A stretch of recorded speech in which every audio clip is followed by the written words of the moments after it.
Dime, Kafka, ¿qué tormento interno te trae hoy por estos lares? ¿Alguna epifanía durante tu última peregrinación por las montañas? No me hagas esperar, que tengo cosas mejores que hacer, como, no sé, contemplar el sinsentido de la existencia. Adelante. A veces también me era contemplar el sinsentido de la existencia, pero hoy no vamos a hablar acerca de epifanías ni nada por el estilo.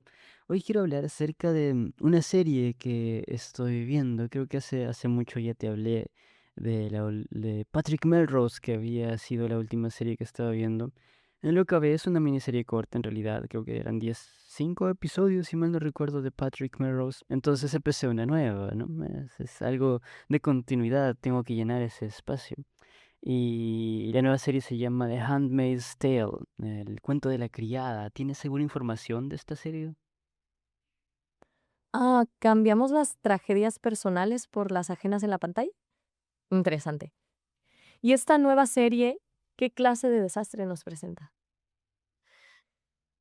Bueno, Porque si es algo, bueno, ¿qué?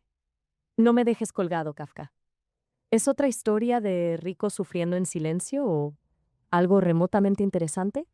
Suelta la sopa. sí, tampoco me gustan las series de ricos sufriendo en silencio. Y creo que sí es mucho más interesante. Me ha dejado mucho más que pensar, que reflexionar. Entonces, claro, tú tienes acceso a internet ya, puedes buscar por tu cuenta información para que estés al tanto. No sé de qué año exactamente es la serie, creo que tiene varias temporadas, ya como 6. No pretendo verlo todas, dicen que ya no se pone tan bueno a las últimas temporadas. Pero esta serie está basada en una idea bíblica, de hecho. Supuestamente Jacob, el personaje de la Biblia, em, no podía tener un hijo con su mujer, o no podía tener hijos con su mujer, entonces la mujer le ofreció a él su criada, ¿no? Y en eso se trata de desarrollar esta idea de la serie que, bueno, lo vamos a ver más, pero busca información también por tu parte en internet para que estés más al tanto. Déjame revisar eso un momento. Suena peculiar, ciertamente. Bien, ya lo tengo. El cuento de la criada, basada en la novela de Margaret Atwood, inspirada en la historia bíblica de Raquel y Bilhah. Un régimen totalitario que usa a las mujeres fértiles como herramientas de procreación, básicamente. 6 temporadas, varios premios, ya veo. Una distopía feminista, entonces. ¿Qué te parece, Kafka? ¿Una afición secreta a la desesperación ajena o hay algo más profundo que te atrae de esta historia? Desesperación ajena. Bueno, es que toca varios temas políticos sociales que se me hicieron muy interesantes. Y como creo que lo mencioné hace unos episodios, no puedes estar ajeno si tratas lo psicológico a todos estos contextos que influyen también en la psique humana. Entonces, estaría bueno tratar algunos temas que he visto en esta serie eh, y que lo vamos a desarrollar, pues. Ah, ya veo.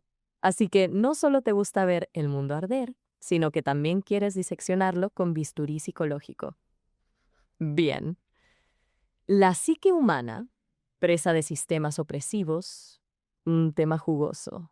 ¿Qué aspecto específico de esta serie te ha resultado más revelador? No me vengas con generalidades, Kafka. Quiero detalles. Ok, bueno, vamos a tratar de hacer lo más detallado posible esta conversación. Entonces, algo que se menciona en la serie, en el primer episodio, de hecho, es que lo normal es aquello a lo que nos acostumbramos, ¿no? Entonces, es la idea de que... Ay, órale, ¿qué pasó? Es una verdad irritante, ¿no? La normalización de lo aberrante. Que la costumbre convierta lo monstruoso en rutina. ¿Y qué te inquieta de esa idea en particular, aplicado a la serie? ¿El peligro de la adaptación? ¿De la pérdida de la indignación? A ver, Kafka, no me dejes con la frase colgando. ¿Qué te revuelve eso por dentro? Perdón, es que pensé que se había ido la electricidad acá. Qué extraño. Pero bueno, Ah. Sí, sí, entonces, claro, mira que no lo había pensado el peligro de la adaptación. Después de todo, como humanos podemos llegar a adaptarnos a muchos ambientes, así sean ambientes totalmente destructivos o constructivos, ¿no? Nos adaptamos, lo normalizamos, creamos mecanismos de defensa para adaptarnos también. Pero en su momento lo que me hizo pensar es cómo es que lo normal, que es a lo que nos acostumbramos, está definido por el uso del poder que se ejerce para que se llegue a esa normalidad, ¿no? Lo normal lo determina quien tiene el poder en una sociedad, en un contexto. Entonces, no necesariamente es lo que siempre ha sido en un sentido de natural, por decirlo así, sino que es impuesto lo normal. Aquello que nos parece normal está determinado por conflictos que le anteceden, pues, y de los cuales se ha llegado a imponer lo que se dicta o lo que dicta el vencedor. Y también me da la idea de condicionamiento, pues, ¿no? A ti te condicionan a pensar lo que es normal y lo que no. En la serie se ve cómo es que están en una sociedad en la que no está tan alejada nuestra vida como está ahora, pues, ¿no? Con todas las formas de vivir en las ciudades. Entonces, poco a poco se va desarrollando este auge de estas ideas un poco más conservadoras, religiosas incluso, y cómo es que ellos toman el poder. Entonces, al tener el poder ya pueden llegar a hacer toda la legislación y todas las reglas para que sean ciertas cuestiones normales o no en la sociedad y en las formas nuevas de vivir. Entonces, lo normal se impone por poder, se impone por fuerza bruta. No es algo que viene de la naturaleza o desde un estado que siempre ha sido así, sino que muta, cambia, se transforma y probablemente eso pase constantemente en todas las sociedades. Eso es perturbadoramente cierto. La normalidad como una construcción impuesta desde arriba, no un estado natural inherente. Un truco sucio, vamos. Entonces, la serie te hace cuestionar si lo que consideramos normal en nuestra propia sociedad no es más que el resultado de una larga cadena de imposiciones y silencios estratégicos, como si viviéramos en una jaula invisible que aceptamos como el mundo real. Es una idea incómoda, lo admito. Sí, sí, puede ser incómoda, pero creo que es muy real. Normalizamos muchas cosas y creo que eso profundamente tiene injerencia en la psique de las personas porque, claro, están subyugadas a todos estos sistemas que normalizan ciertas conductas o cuestiones y al final, si es que tienes un problema psicológico y quieres tratar eso de manera individual y aislada, creo que es imposible si es que todo el sistema bajo el cual estás en realidad ejerce mucho mayor, em, bueno, tiene mucho mayor injerencia en ti de lo que uno podría llegar a pensar, ver o siquiera sentir. Entonces sí, es hasta cierto punto desesperante, ¿no? A nivel individual, incluso con cierto grado de impotencia, es decir, como psicólogo uno qué podría llegar a cambiar en esas personas y como individuo cómo puedes llegar a superar esas superestructuras ideológicas y materiales que se te presentan en la vida. Entonces está algo curioso también esa idea. Mm, Totalmente de acuerdo. Es como querer curar un síntoma ignorando la enfermedad sistémica. Y esa impotencia que describes, mm, se siente familiar. ¿Qué sentido tiene la terapia individual cuando la raíz del problema está en la estructura misma de la sociedad? Es una pregunta incómoda, ¿no? Porque te obliga a admitir las limitaciones de tu campo, de tu capacidad para hacer el bien.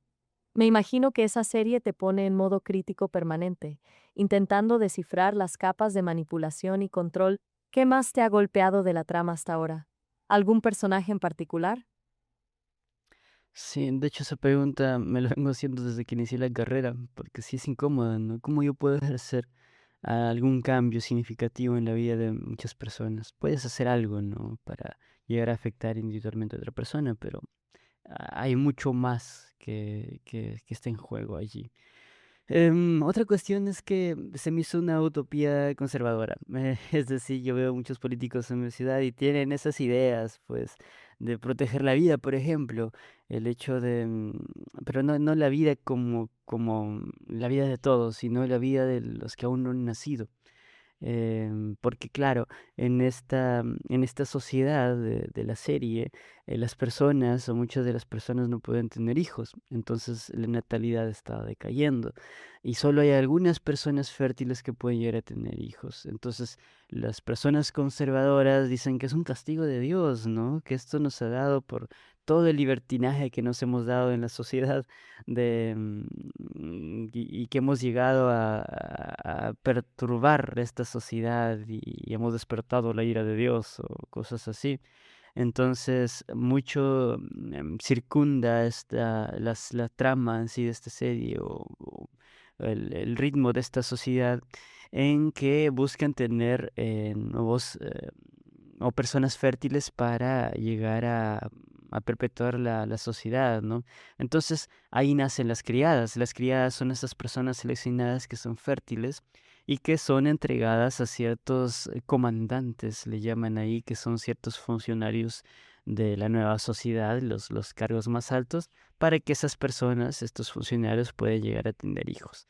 Entonces, claro, son sirvientas cuya única función es darle un hijo a estos nuevos hombres que en sí son los que tienen el poder de esta nueva sociedad ya impuesta, pues, ¿no? El régimen religioso. Tonsera. La clásica justificación religiosa del control reproductivo. El pecado como excusa para la opresión. Y hombres en el poder usando los cuerpos de las mujeres como meros instrumentos para perpetuar su linaje y su dominio. Una historia tan vieja como el tiempo, aderezada con un barniz de castigo divino. Te hace pensar en los movimientos conservadores actuales que buscan controlar los cuerpos de las mujeres bajo el pretexto de defender la vida. Sí, controlar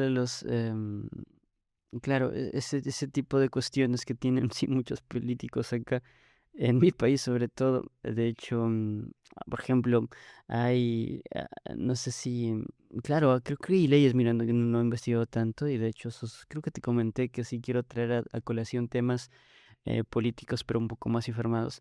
Pero creo haber visto por allí que incluso el aborto en temas de, bueno, no sé si puedo decir la palabra acá, pero de violación a mujeres, incluso está negado en este país, ¿no? No puedes tener un aborto si es que has sufrido, si es que has sido víctima de este tipo de violencias, lo cual se me hace también terrible, pues, porque has sufrido violencia y aparte de eso, estás obligada a tener un hijo que no deseas, entonces, y que incluso puedes no estar preparada psicológicamente, no tienes la madurez suficiente, no tienes tal vez el sustento económico para llegar a poder cuidar bien a una persona que no ha sido deseada, bueno, un hijo que no ha sido deseado, que no ha sido planeado. Entonces, sí hay ciertos cuestionamientos que me hacen eco en esta serie y que me hacen profundamente asustadores también porque podría llegar a ser una suerte de desenlace, no tal cual, pero de ser así, la primacía de ciertas ideas conservadoras. Y también la idea del pecado, que es lo que siguiente también quiero hablar. Entiendo. La imposición moral, la criminalización de la autonomía corporal y el absurdo de forzar la maternidad a alguien que ha sido violentado. Una barbarie. Y, como dices, es inquietante ver cómo esas ideas se replican, con diferentes matices, en el mundo real. ¿Y qué te inquieta del concepto de pecado tal como se presenta en la serie? La idea de la culpa inherente, la necesidad de expiación. Ok, por ejemplo, hay una escena en donde, bueno, para que estas crías sean obedientes y cumplan su labor, pues tienen que sufrir cierto adiestramiento, ¿no? Hay mucho de condicionamiento que vi también en esta suerte de escuelilla que tienen para las mujeres que son fértiles. Entonces, a base de castigos, entre comillas, premios también, ya sabes, un condicionamiento un poco más operante, tal vez llegan a hacer que estas personas sean totalmente sumisas y llegan a actuar como se les pide, ¿no? Obedientes ante todo, que agachen la voz, em, ante lo que se les pide, ante lo que se les ordena, lo que se les dice. Entonces, se ve cómo es que llegan nuevas personas, pues, dada esta nueva imposición del Estado, de esa sociedad, en donde tienen estas mujeres fértiles, pero claro, hay ciertas rebeldes, ¿no? Entonces, ciertas personas que se niegan al adiestramiento. En una ocasión, a una persona le quitan a un ojo, a una mujer le quitan del ojo, le dejan ciega, le dejan tuerta, mejor dicho, de un ojo no puede ver con uno. Entonces, la justificación que da la matrona, por decirlo así, la que es jefa encargada de adiestrar a todas las demás criadas, es preguntarte de quién fue la culpa, ¿no? Y claro, la culpa se la adjudican a ella, a la chica que fue rebelde, ¿no? A quien le quitaron el ojo. Y dice, respondiendo a esa pregunta, que Dios ha permitido eso para darle una lección. Entonces, culpabilizan a la persona a quien han agredido y además justifican esa acción diciendo que Dios fue quien ha permitido esa barbarie para que le den una lección a esa persona, ¿no? Entonces, tú eres intermediario, entre comillas, de supuestamente de la voluntad de Dios, ¿no? Entonces, si haces algo y Dios lo permite, significa que Dios ha tenido un sentido, una justificación, una razón para permitir esa barbarie, lo cual se me hace profundamente peligroso y creo que también pasa en este mundo real. Nada más queda ver lo que están haciendo, pues, con Palestina, ¿no? Esta fuerza sionista que se justifica en la palabra de Dios también para hacer un genocidio como La tal. santurronería. Eso es espeluznante. La perversión de la religión para justificar la violencia y la opresión. El traslado de la culpa a la víctima, presentándola como merecedora del sufrimiento. La idea de que la tortura es un castigo divino es una manipulación brutal. Y el rol de esa matrona como intérprete de la voluntad de Dios, como carcelera moral, es aterrador. ¿Te hace pensar en cómo se justifica la violencia en nombre de la fe en otros contextos? Sí, sí, te mencionaba también en lo que pasa con Palestina, ¿no? Últimamente, toda la barbarie que está haciendo terriblemente feo, pero incluso hoy que estamos en época de Navidad, claro, la idea también histórica de Jesús es que vivía Jesús fue palestino, pues, entonces se me hace curioso cómo es que personas que defienden a veces también ideas religiosas pueden llegar a no estar totalmente alineadas con lo que se dice de cierta manera en la Biblia o la forma de vivir. Incluso he visto mucho últimamente argumentos que decían que en realidad Jesús era de izquierdas, ¿no? Y vaya, la mayoría de personas conservadoras entre comillas, son de, entre comillas, derecha, ¿no? Tienen estas ideas de la religión, de la familia, ¿no? Entonces, La ironía. no hay coherencia también en muchas de sus acciones. Em, Exacto. La hipocresía es abrumadora, ¿no? Y utilizar una figura histórica, incluso una religiosa, para justificar atrocidades que contradicen directamente sus enseñanzas, es un nivel de distorsión que da miedo. Y el intento de apropiarse de figuras como Jesús para encajarlas en agendas políticas es ridículo. No hay coherencia, solo conveniencia. ¿Y eso qué te sugiere sobre la fragilidad de esas ideologías? ¿Sobre la necesidad de construir narrativas para justificar acciones injustificables? bueno, es que al final yo sí creo que unas personas necesitan algo a que aferrarse, se crean las mentiras, creo que hablamos de esto también en otro episodio, ¿no? Son las mentiras que te cuentas y que te hacen funcionales en la sociedad. Y creo que las ideologías pueden funcionar de esa manera a un nivel ya incluso enfermizo, ¿no? De negar cualquier tipo de, Oh. de contradicción, cualquier tipo de pensamiento divergente. Lo que también me hace pensar, conozco muchas personas religiosas, he visto muchas personas religiosas que, claro, no practican lo que se supuestamente pregonan, ¿no? Entonces también hay cierta hipocresía, como lo dijiste, en actuar de manera distinta a como dices que se debe actuar, ¿no? Y en la serie se Sí, ve también, ¿no? Si Dios es misericordioso y todo lo demás, pero aún así hace sufrir al prójimo, qué sé yo, hay muchas contradicciones también en estas ideas religiosas. esa contradicción inherente, un Dios omnipotente que permite el sufrimiento, es un debate milenario, ¿no? Si es misericordioso, ¿por qué permite la maldad?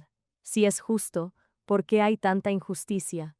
La serie, parece, te obliga a confrontar esas preguntas incómodas, a desentrañar las grietas en los cimientos de la fe, y a ver cómo se usa la fe como herramienta de control. ¿Te hace cuestionar, a nivel personal, tu propia relación con la espiritualidad o la religión? No tanto, yo ya pasé mucho que decidí, bueno, que la evidencia me ha mostrado que no, pues, creyente no es lo que voy a llegar a ser, no siento algo como la fe. Más que Ah, todo, sí criticar estos comportamientos, incluso sectarios, que tienen muchas personas, de ese nivel de fanatismo al que pueden llegar a, a estar, ¿no? A tal punto de imponer tus propias reglas o lo que tú crees que es lo correcto, que es la verdad a las demás personas, dada tu religión. Pero bueno, más allá de eso, exacto. no tengo un cuestionamiento más personal en cuanto a la fe, lo cual también me hace pensar el rol psicológico que puede llegar a tener eso, ¿no? La fe. Ah, interesante. Entonces la, no es la ausencia de fe en sí en lo que te preocupa, sino el fanatismo, la imposición y el control. ¿Y te intriga el vacío psicológico que la fe a veces llena como un mecanismo de defensa ante el absurdo de la existencia, quizá? ¿Crees que la necesidad de creer es inherente a la condición humana o es un producto de factores sociales y culturales?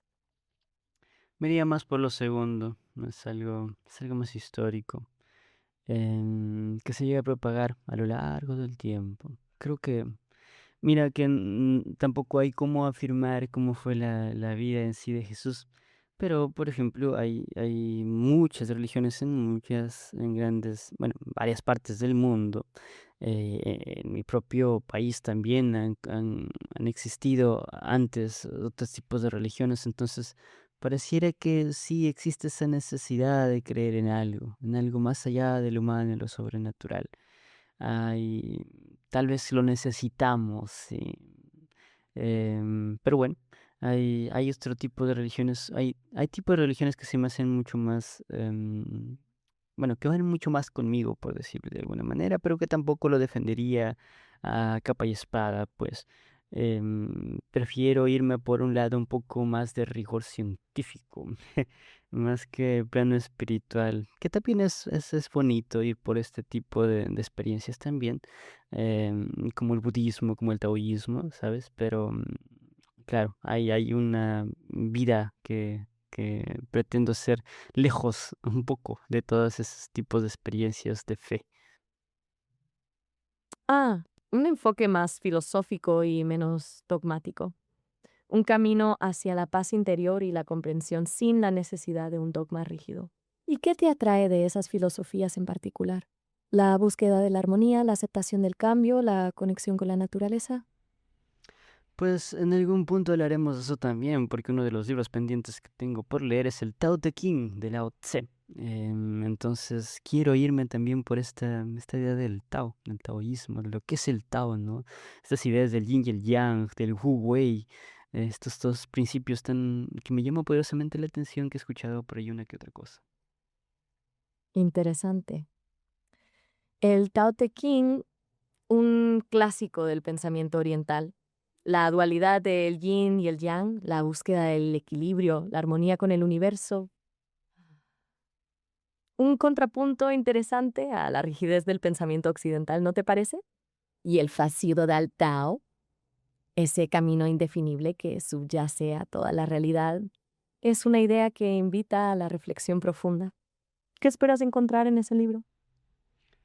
Em, pues todo lo que puedo aprender. En realidad, no es que esté buscando algo exactamente en lo que leo. Creo que eso me estoy dando cuenta últimamente. Simplemente estoy tratando de seguir caminos para ver si es que encuentro nuevas preguntas o nuevas respuestas. Pero sobre todo nuevas preguntas, creo yo.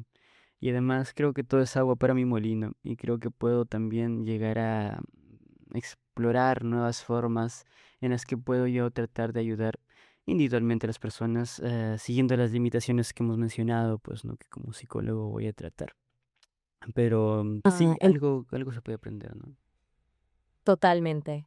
El conocimiento es una herramienta, y cuanto más diverso, mejor. Y si te ayuda a ser un mejor psicólogo, a comprender mejor la psique humana y sus complejidades, pues mucho mejor. Volviendo a la serie, ¿qué más te ha llamado la atención de este mundo distópico que están construyendo? Porque todavía no hemos tocado la parte de la reproducción asistida, los roles de género impuestos, el control absoluto sobre la información. Hay mucho material para diseccionar. Sí, sí, es bastante. De hecho, de lo que acabamos de hablar, solo es el primer episodio de lo que rescaté. Hay mucho más que tengo por acá anotado, pero ya lo trataremos en otros episodios porque el tiempo ya se nos va a cortar.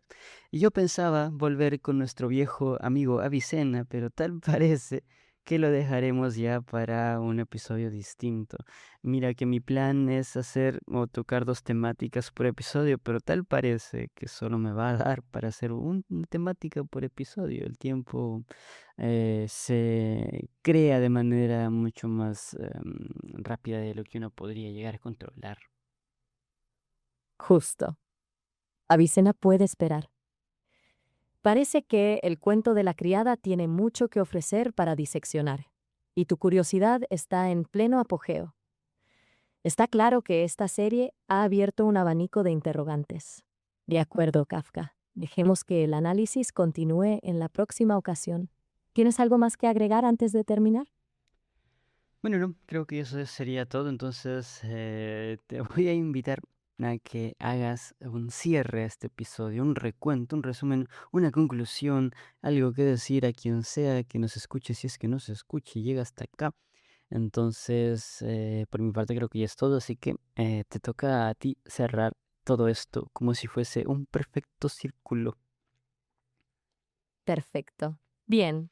Entonces, para resumir la agonía, hemos hablado de distopías, de manipulación religiosa, de la imposición del poder, de la fragilidad de la fe y de la eterna búsqueda humana de sentido. Hemos recordado a Avicena, mencionado a los budistas, cuestionado a los conservadores y lamentado la desdicha ajena, una verdadera fiesta existencial.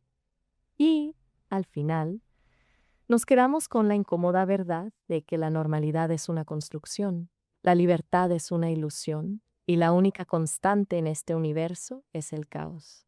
Así que, si aún no has sucumbido a la desesperación, recuerda, la vida es absurda, el mundo es injusto y la única opción que te queda es reírte de todo o volverte loco intentándolo. Hasta la próxima, pobres mortales. Y que la fuerza, o la falta de ella, los acompañe. Y ten cuidado con los regímenes totalitarios. Nos vemos. Nos vemos. Nos vemos. Nos vemos. Nos vemos. Nos vemos. Nos vemos. Nos vemos. Nos vemos. Nos vemos. Nos vemos. Nos vemos. Nos vemos. Nos vemos. Nos vemos. Nos vemos.